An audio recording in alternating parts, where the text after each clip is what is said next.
Bonjour à tous, bienvenue dans l'émission 6 minutes chrono, le rendez-vous quotidien de la rédaction de Lyon Capital. Aujourd'hui, on va parler de santé et prix de la consultation chez le médecin, puisque l'assurance maladie, ces derniers jours, a ouvert la voie au passage à la consultation chez le médecin généraliste à 30 euros sous condition, contre 26,50 € aujourd'hui et depuis novembre 2023. Pour en parler, nous recevons Pascal Duro, qui est du syndicat MG France. Bonjour Pascal Duro. Bonjour. Merci d'être connecté avec nous. On va rentrer dans le vif du sujet. Comment vous réagissez-vous à cette annonce de l'assurance maladie, voilà, qui ouvre la négociation pour 30 euros la consultation chez le médecin généraliste contre contrepartie? Bah, écoutez, il n'y a pas vraiment de négociation, hein. Je veux dire, c'est un diktat de l'assurance maladie. L'assurance maladie aujourd'hui prend acte de notre revendication du mois de juin dernier, demandant la mise à niveau de l'acte de consultation compte tenu de la baisse de revenus des médecins généralistes avec l'augmentation des charges et de l'inflation. C'est juste une actualisation du prix de la consultation. Bon, alors pour rajouter du piment et pour rendre les choses plus compliquées, l'assurance maladie rajoute des conditions. Mais il n'y a pas de conditions, c'est juste le rattrapage. Est-ce que lorsque vous avez un rattrapage des salaires, vous avez quand même votre patron qui vous dit bon bah si je vous rattrape le prix de l'inflation, je vais vous demander de travailler en plus les soirs et les dimanches. Et je pense que tout salarié enverrait son patron sur les roses. Pour vous, ils sont en décalage avec les réels besoins et la réalité terrain des médecins généralistes?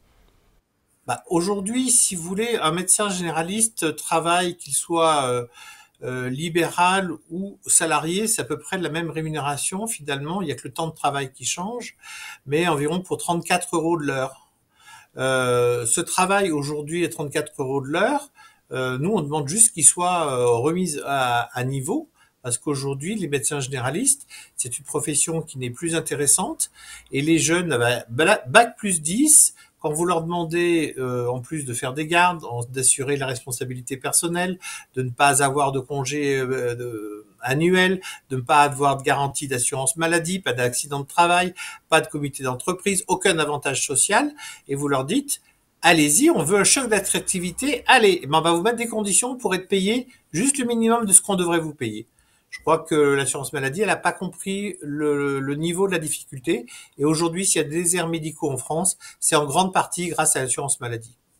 D'accord. Et je pense que le message est bien passé. Donc, simplement parler un petit peu des contreparties qu'elle demande, vous en avez balayé certaines. Effectivement, parmi l'une des mesures sur la table des négociations, c'est le renforcement des gardes des médecins libéraux en première partie de nuit. Donc voilà, pour vous, c'est en fait, si Alors avec une telle aujourd'hui, les rémunération. gardes sont, non mais c'est un mythe. Les gardes sont assurés dans 90% des territoires.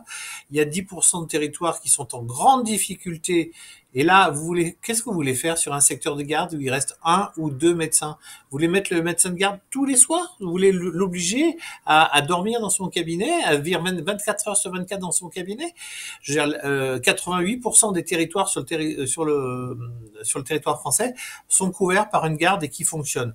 Alors, ce ne sont pas tous les médecins qui font la garde, ce sont les médecins volontaires, mais aujourd'hui, ils assurent. Sur Lyon, nous avons des maisons médicales de garde qui tournent et on assure le fonctionnement. Il n'y a aucun problème. Et simplement dans les régions plus désertifiées, où il n'y a plus assez de médecins, il peut y avoir des problèmes de garde, mais ce n'est pas en obligeant ces médecins-là à faire plus de garde qu'on va arriver à quelque chose, on va arriver à ce que les médecins s'en aillent. Et quand il y aura plus de médecins, il y aura plus personne pour faire la garde. D'accord. Très bien. Bah, je pense qu'on va essayer de rentrer dans une deuxième séquence de l'émission. Là, on a parlé voilà, de votre réaction aux annonces de l'assurance maladie. Vous, en tant que syndicat, voilà, que demandez-vous? Que demandent les médecins? Est-ce qu'on peut le synthétiser en quelques mesures principales, du moins mesures fortes, qui pourraient intéresser voilà, pas seulement les médecins, mais puisque la médecine, la santé, ça concerne tous les Français et les Lyonnais, bien sûr.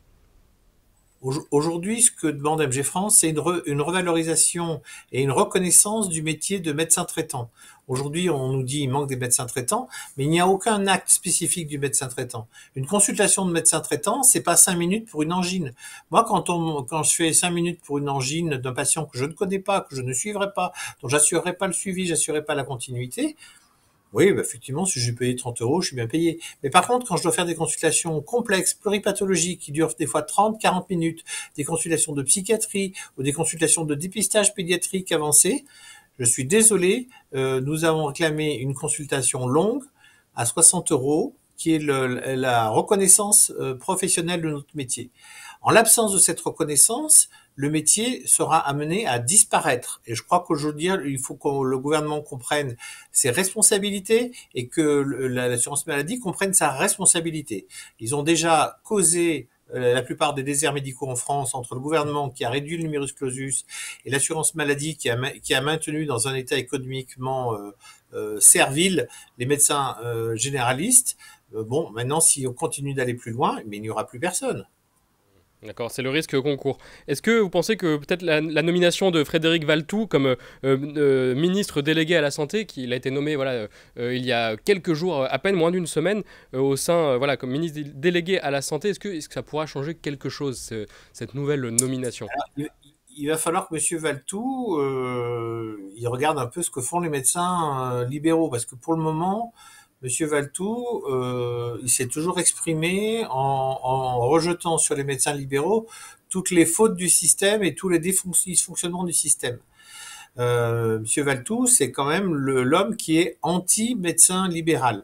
Il est connu pour cela. Alors maintenant, est-ce que cette nomination va lui éclairer l'esprit et que d'un seul coup, il verra que il y a des hommes et des femmes qui cherchent à faire leur travail, qu'ils soient libéraux ou salariés, et que le salariat n'est pas une vertu de sainteté, hein, parce que ça, je veux dire, nous on connaît aussi. On s'est déchiré pour le sida, on s'est déchiré pour le Covid, on a travaillé énormément, mais il n'y a aucune reconnaissance du gouvernement et de l'État dans ce cadre-là. Donc aujourd'hui, on voudrait que quand même il y a deux bras et deux jambes au système de santé. Pour le moment, Monsieur Valletoux, il est très unijambiste.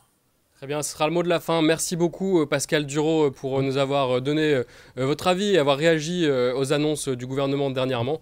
Merci d'avoir été connecté avec nous. Quant à vous, chers téléspectateurs, je vous remercie d'avoir suivi cette émission. Vous pouvez y retrouver plus de détails sur l'actualité de la santé sur la métropole de Lyon sur le site lioncapital.fr. À très bientôt.